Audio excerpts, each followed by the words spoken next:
Welcome back, everybody! My name is BluJay, and we are back at the Reverb Outpost. We are picking up kind of where we left off in the last episode, struggling. Just trying to get these sheep to go. I've only got one sheep in there from the last episode, and I'm trying to get a second in there, so hopefully we won't have to go out and about again, searching for more sheep, because once we get 2 sheep in there, we can breed and then just distribute them to the appropriate holding cells where they're gonna stay, where we can shear them and take all the wool and use it for awesome projects in the future. So he's following me pretty good for the moment, and now he's stopped. Let me work on getting this guy inside our sheep farm, and I'll be right back with you. Struggles. That sheep that I was working on earlier in the video, there in the intro, accidentally whacked him with my axe. And he's gone. Thankfully, we had a baby sheep, this guy right here, who grew up into an adult sheep. So we still have 2. And you know what I think we're going to do? We're going to go ahead and shear these guys and take their wool. Oh, no. You're kidding. Well, let's do something else for the moment. Okay. I couldn't just leave that pen with 1 sheep in it. We had to get 2, and we're going to breed these guys up so we can get a few in here. Come on over here. So we can get a few in here, and we don't have that problem anymore. Then we won't have to go searching and hunting. There's 3. So we're semi-safe. For the moment. As you can see, the grass is growing pretty good. We're still waiting on a few of these little holding cells to spread out, and we need a little bit more glowstone, so I'm going to take care of that, and I'll do all that stuff off camera, because there's a lot of work to do today, and I'm not sure how much of it we're going to get done. But I'm going to go ahead and take care of a few things, and then we'll get started with our item elevator. All right, after a bit of a rough start to our episode with those sheep, a little bit of frustration, I did a little bit of work off camera, and I refocused, regrouped, and got all of my materials in order for the first part of our first project today, and that's to dig this little space out here so that we can build our item elevator. And it's very important that we do this first for basically one reason. We don't want to go designing the floor and the ceiling and like these stairs right here that we just poked out into. We don't want to go designing all of that stuff and making it look nice and pretty and then having to go back and fix it all because, the redstone doesn't fit in the proper space like we just did here. Or, we tear up some of the design work that we've done. So always important to try to do your redstone stuff first so that it can remain hidden unless you're, happy to leave it out in the open, which I am not. I am not content to do that. We want everything to look nice and tidy and clean and all of the mechanical stuff for the most part, unless it's intentional like we did with our auto smelter where we left the hoppers exposed to the air. It's supposed to look industrial, but in here we want everything to be hidden because we want the focal point to be on the sheep. So we're placing down some droppers here, and you gotta sneak. There we go. And now I can't see a thing. Let me get some torches and light this up a little bit. There we go. Why is all my light cut off? There we go.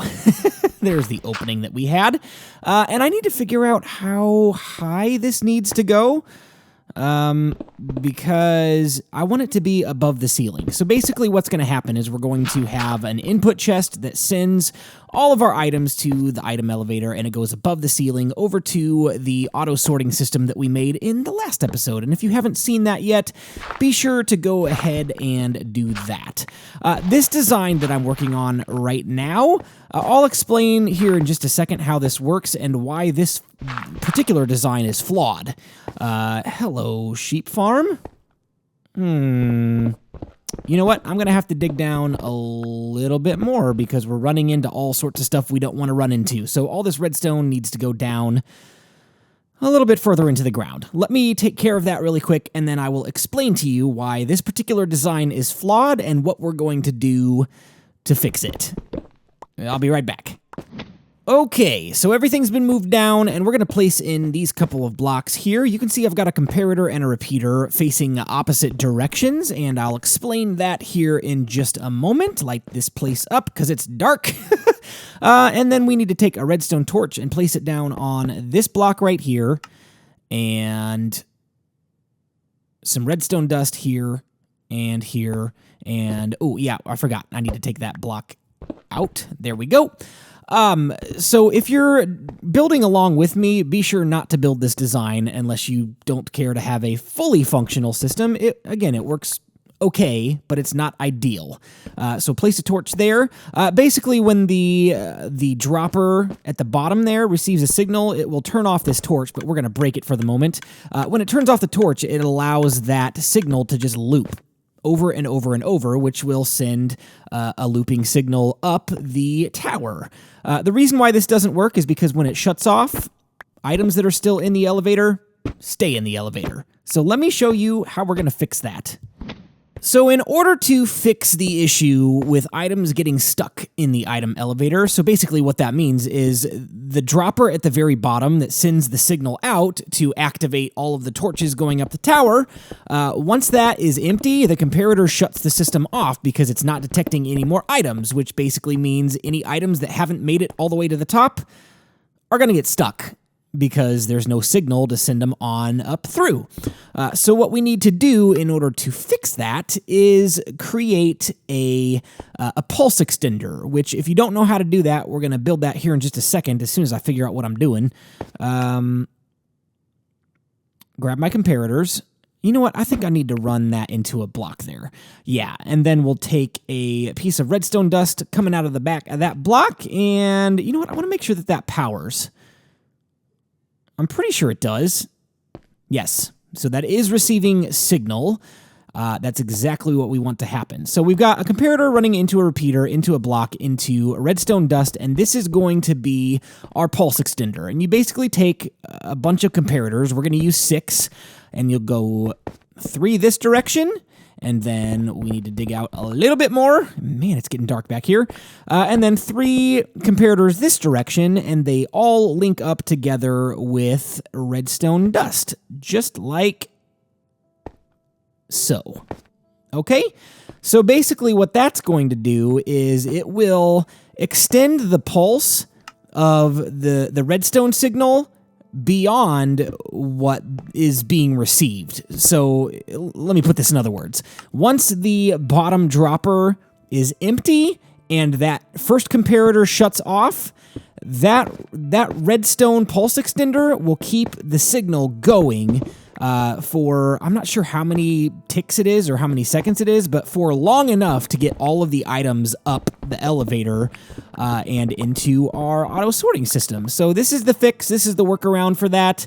And we need to take that back out because that's too close to our other line there. We'll run a repeater here with a block there and a redstone torch out of the back of that. And you know what? I'm going to go ahead and put down cobblestone for our redstone line areas, just so it's nice and organized and it's not just a bunch of stone and cobble like the rest of the room, which we're not going to do anything with design because it's hidden. Nobody's ever going to see this, and that's okay. But, you know, just for my own peace of mind, nope, we don't need a redstone block. Please go away. Thank you. And then we throw down a piece of redstone, and there's our signal going because there is stuff in the comparator. So once we take that out, check this out. That signal is still going because that pulse extender, now it's shut off, and now the system is shut off. So that basically gives us enough time to get all of the items up to the top of the elevator. And that's basically it.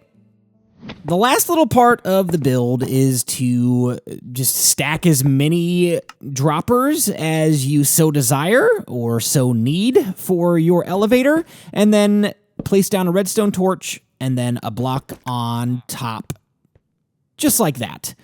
And basically you do that all the way up the elevator, and the torches will power the blocks, and the blocks will power the torches, and it will just send a signal right on up the way, and it will send it all the way to the top of wherever you need to go, which now we need to figure that out. This is the important part. How high do we need to go? I think this is, yeah, that is exactly at ceiling level, which means we need to go up one more block. So we need one more dropper in place, and then on top of that final dropper, you know what, let's replace that with cobblestone as well. We want it to be all uniform and consistent, so, you know, we'll just be OCD like that. Let's take that out, and then we're going to jump on up here and place down one more dropper, and then on top of that dropper, we're going to put down our hoppers. And from there, the hoppers will just carry the items on over to the sorting system, and I'll show you how all that's going to work. We're going to place down a giant distribution line that carries it to every single chest and auto sorting system circuit that we put in place last episode. So let me finish this little piece up here, and then I'll show you what we're going to do with the hoppers in just a moment. If you can see down there in that hole right there, that is, well, we'll just jump down here. That is the first module of our auto sorting system, which is the first place we need a hopper right there. And we'll remove that block here in just a few moments, but we're going backwards with this because we need all of the hoppers to face that direction that we're going right now. If we were to do this any other way, it might not go the correct direction. Now we need to... do I want to jump with this? No, I want to step to the side. I want to make sure I get this right. So we place down another hopper there, and any items that come up through that elevator will go into that first hopper, and then on down the line into our system. Just to make sure that we wired this up correctly before we go any farther, let's give this a little test run. We'll grab our 30 redstone blocks and throw that in the dropper. And it appears as if everything is going up. And let's go over to this hopper here that we can see that's still poking out. There's the redstone blocks coming in. There should be 30 of them. And we have a successful test. That is good news. So our item elevator is functional. And now what we need to do is run on back here where we've got all of our redstone craziness going on, and we're gonna start building this distribution line. And basically we're gonna have a line that goes from there all the way around the room.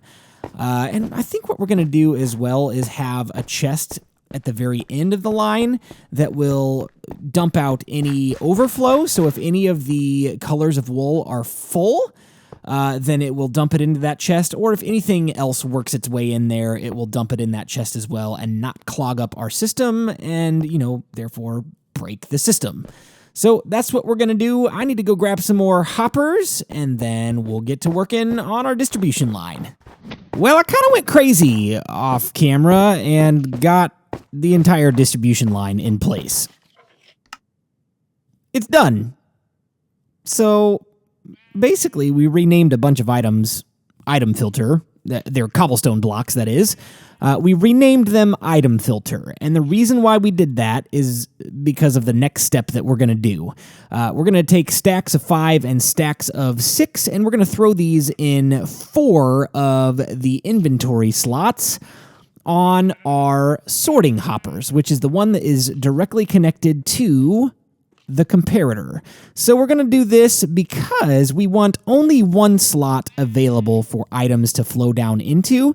So if cobblestone flows through here, it's not going to go into the system because it's named cobblestone.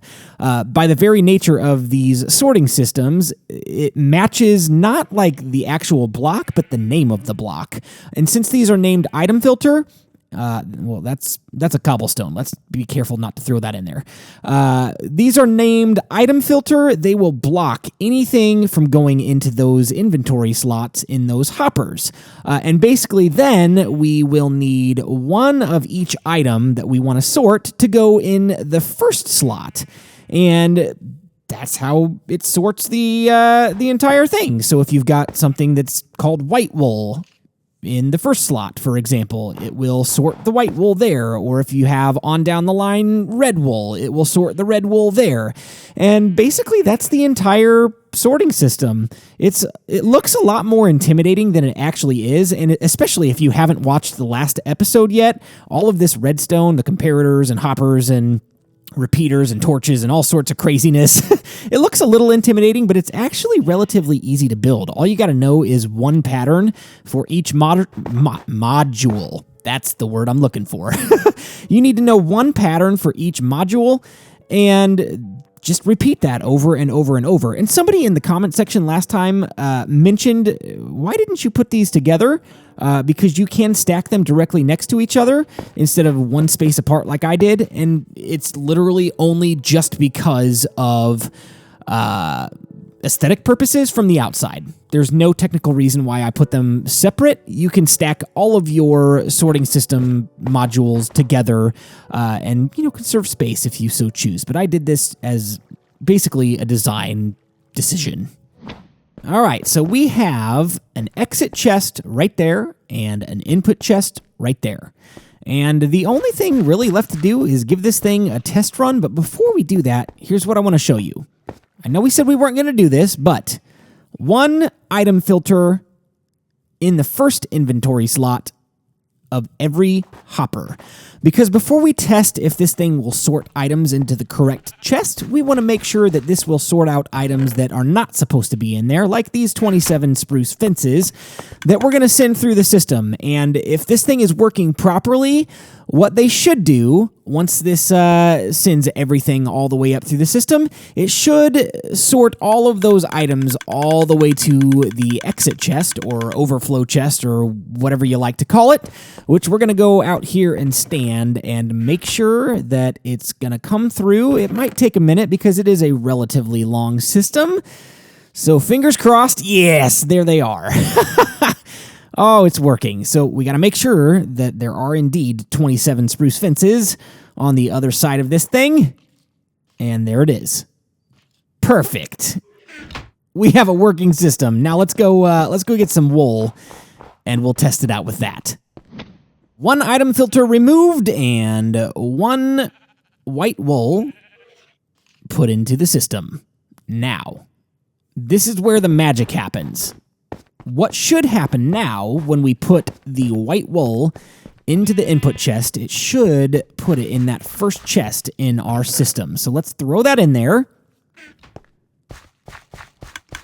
and take a peek.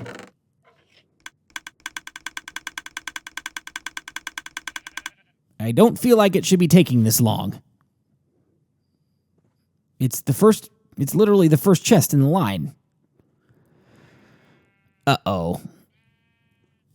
Pretty sure something went wrong. How could that be? It was just working. Did they get stuck in this hopper? No. They're not in the chest. Let's go back here and take a look. Let's take a peek behind the curtain and see if we can't figure this out. Ooh. Huh. What happened? Oh, you know what happened? I know what happened. Give me just a second. Okay, there it is. That's fixed. 11 items in each slot. Item filters, that is. And there we go. We should have items flowing down now and only one in the first inventory slot. So that's working. And just so you know, we get one item stuck in each of the hoppers. I don't know why that happens, but for some reason it does. And I do know why it happens. I'm pretty sure it's because that redstone torch locks those hoppers. So we're always going to lose technically 3 items per sorting system. 1 in the sorting hopper, 1 in the first chest hopper, and 1 in the second chest hopper. So basically 3 items will get lost each time, and this time we should come out with 6 because I don't think that top hopper kept 1 for some reason. Yeah, so 6 items. All right, we've got a working system. I hope that all makes sense. I'm going to do a blueprints on item sorters sometime soon. And this is Impulse SV's design. At least I think it's his design. He's the one that made it popular. And this is the design that everybody uses.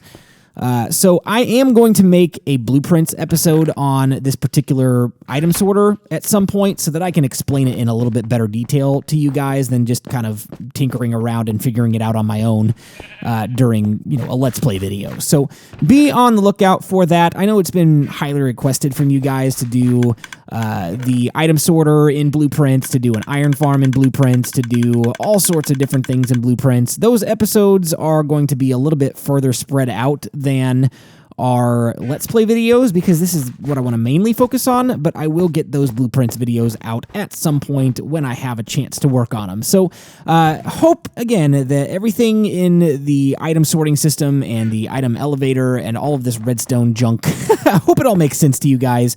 But if it doesn't, go back and rewatch it again and, be patient. Stay tuned. I'll have a blueprints video for you guys in no time. Now that we have all of our redstone work out of the way, we're going to start working on our design elements. And we're going to divide up these pins, and it's not going to be a flat wall like this. We're going to start with like a little bit of an angled wall that's going to angle from the back forward, and then we will texture it up later and shape it out a little bit more later as well. While we're doing this, I forgot to go back and get the comment question of the day book, so I haven't actually written it down in the book yet, and I kind of want to keep cranking away at this because I'm running really short on time. But I do have a comment and a question of the day from the same person. They left a comment with a comment, and they also left a question. So I want to answer the comment first and the question second.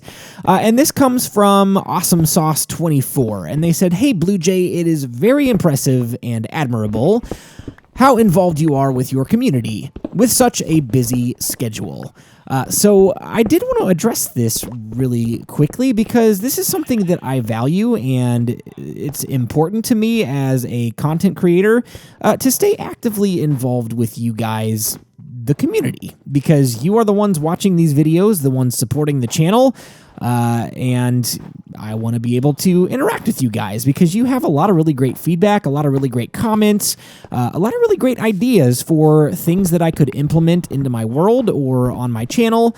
And overall, it's just nice to be able to connect with you guys because you're spending the time to watch a 20 to 30 minute video twice a week. For a lot of you that watch every video that I put out, you take that time to watch these videos, and then you take the extra time to think about, a comment that you want to leave and type that out and send that to me.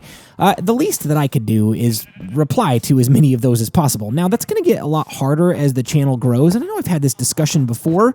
I've tried to figure out, how to reply to the majority of comments that come in, and again, that's going to get even harder once the channel grows a little bit more and I'm getting more views and more comments, and I'm going to have to weed out which ones I should and shouldn't reply to and all of that. But for the most part, I try to reply to most every comment unless it doesn't particularly need a reply.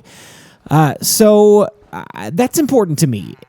You say that it's impressive and admirable how involved I am with the community. Well, that's because I value you guys. You're not just a number. You're not just a subscriber count. You're people. And so I want to be able to interact with you guys, and have conversations through our comment section and, really appreciate you just as much as you appreciate me. So, and then the question that you asked, Awesome Sauce 24, is, what is your favorite TV show? I don't really have a favorite necessarily, and honestly, if I have to choose between TV and YouTube videos that I've got piled up in my watch later list, a lot of times I watch YouTube videos from different content creators that I enjoy watching. But if I'm picking a TV show, like the TV show that I'm in the middle of right now, not necessarily my favorite, but something I really enjoy and I'm in the middle of watching, is The Blacklist. So we'll go ahead and say that for the moment. That's not the only TV show that I watch, nor is it what I would consider my favorite, but it's really enjoyable. So hopefully that answers that question. I'm going to keep working away on these walls, and I'll show you some progress here in a little bit. I'm going to do a lot of this off camera because we're running out of time. I'll be right back. All right. The walls are finished, if I want to use that word, because they're not technically finished. We're going to texture them up a whole lot more with ice and stained glass, kind of like we did with the snow cave. But we're not going to do that today, because I'm running dangerously low on time. This, right now, is late at night.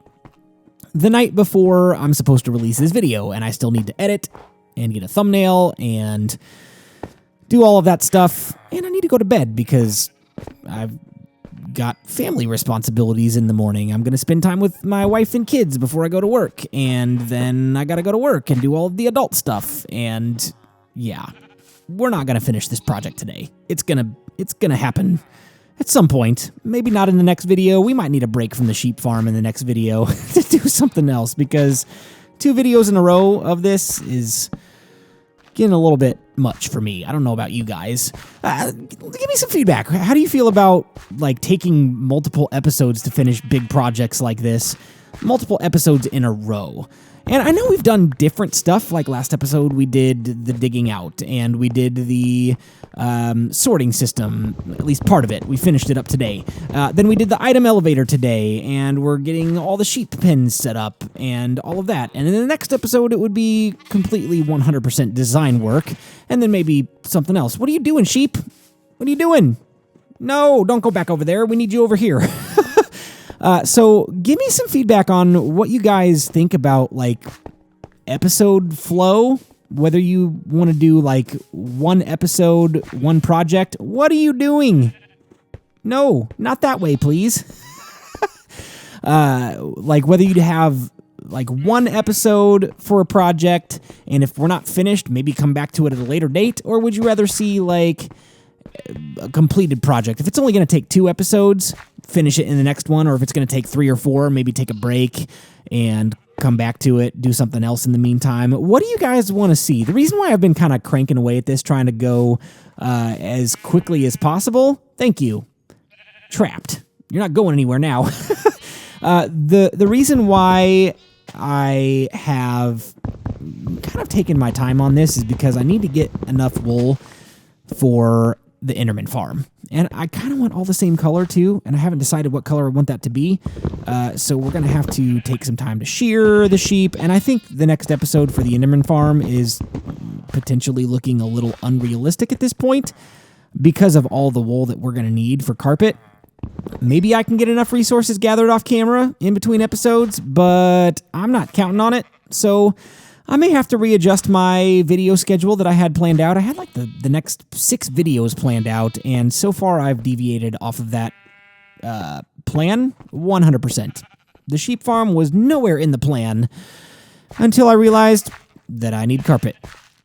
And so here we are, building a sheep farm for an Enderman farm that we might even not get to do in the next episode. It still might be a couple episodes out as we shear sheep and gather wool and make carpet and all of that kind of stuff. So I'm going to go back to the drawing board and figure out, if we can't do the Enderman farm in the next episode, what we're going to do. So let me keep, putting these sheep in the pens here. I've got all of the dyes except for one. I don't have brown because we've not found a jungle yet. Oh, that's the other thing. Somebody mentioned that we've done a lot of building recently, so we might need to go on an adventure soon. How are you guys feeling about going on an adventure soon? Maybe we can go on an adventure in the next episode, or in 2 episodes, or sometime soon. Done a lot of building. Maybe time for a break to go exploring. Maybe we can go find that jungle where we can get some parrots and some cocoa beans and use that for brown dye, because we're not going to be able to have any brown sheep until we find a jungle. So maybe that's something that we can do. Maybe we can go exploring, take a break from the building, take a break from all of the, stress of building big projects. So let me know what you guys want to see in the next couple episodes. We'll try to make that happen. And, yeah, that's about it for that. Well, I'm completely out of wheat, and I'm completely out of bone meal, so I can't grow any more wheat very quickly. And I'm not done. I've got quite a few sheep. This is where the brown ones are going to go, by the way. They're still white because we don't have any brown dye, but there's red and orange and yellow and lime green. Yes, that's what it's called. Regular green, cyan, and light blue. And that's where we had to stop. We've still got 1, 2, 3, 4. Yes, 4 more. 4 more pins. 4 more colors. We're almost done. We're so close. But sadly, I am completely out of time. Well, ladies and gentlemen, that is all that I've got for you today, and before you leave angry comments in the comment section, I know, I didn't get around to a subscriber of the day, so we're gonna do 2 in the next episode. I apologize for that. I am literally just completely out of time and have to get to editing this video so that I can get it out for you guys. Thank you for being so understanding with the last one as well, because I was kind of up against the wall with the first episode of this sheep farm. Was running out of time, didn't have a whole lot of time to work on the episode because I had a lot going on over the weekend. So thanks for being understanding then. Hope you're understanding now. I will get another subscriber, 2 subscribers that is, in the barracks in the next episode. So I hope you enjoyed today's video and all the progress that we got done. We may finish it in the next episode depending on how I'm feeling after giving this a break for a day. Yeah, I'm going to give it a break for a day for sure. But then maybe we'll go adventuring. We're going to get to that Enderman farm as fast as we can, but I'm still not sure when that's going to be. But it'll be soon. But for now, my name is BluJay, and I've got to fly on out of here. I will see you next time. Bye-bye.